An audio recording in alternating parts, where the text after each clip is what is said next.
مؤثرة جدا. في يوم من الأيام ضجت مواقع التواصل الاجتماعي بحدث مقطع فيديو لأب يرتدي جلباب متواضع وكان يظهر عليه الفخر والعزة، وهو يقوم باستلام شهادة تخرج بنته اللي توفت قبل حفل التخرج بأيام.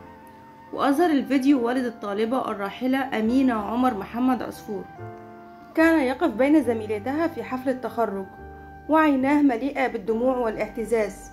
في ذات الوقت ظهرت ملامح الحزن والأسى على الجميع على هذا المشهد القاسي وأثار الفجيعة. وعمر عصفور هو والد الفتاة المتوفاة. كعادة أي أب كان يتعب لأجل ابنته وشقيقاتها، عسى أن يراها أفضل الناس وتحصد على أعلى الدرجات العلمية. وكان قبل أسبوع من وفاتها كان يحتفي معها بختم القرآن الكريم، والتي التحقت بكلية الدراسات الإسلامية والعربية للبنات بجامعة الزقازيق. وطول السنوات دراستها استمرت في التفوق والنجاح حتى سنتها الأخيرة في الجامعة، ليتسلم والدها شهادة تخرجها.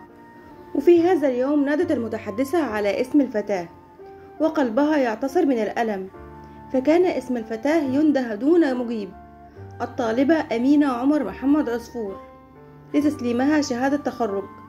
لينطق الأب وشفتاه ترتعش من حسرة فقدانه لابنته، وينطق الأب برعشة ويقول أفندم، ويتقدم بعد ذلك الأب بخطى ثابتة، وابنته الأخرى تتشبث في جلبابه في انهيار تام من البكاء، ليفلت من ابنته المنهارة بالبكاء لفقدان أختها.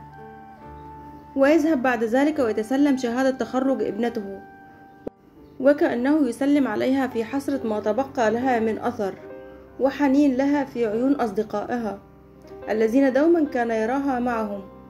وفي هذه اللحظة علت أصوات زميلاتها الذين بدأوا بمواساة الأب المكلوم، وتقدم الأب ليتسلم آخر شهادة لابنته، وكأن الله عز وجل يرسل طيبا على قلبه ليتسلم شهادة أخرى غير شهادة وفاة ابنته، ليذهب بها إلى بلدته متفاخرا بابنته المتوفاة. وفي نهاية الفيديو بندعي الأمينة بالرحمة والمغفرة، وأن يلهم أهلها الصبر والسلوان.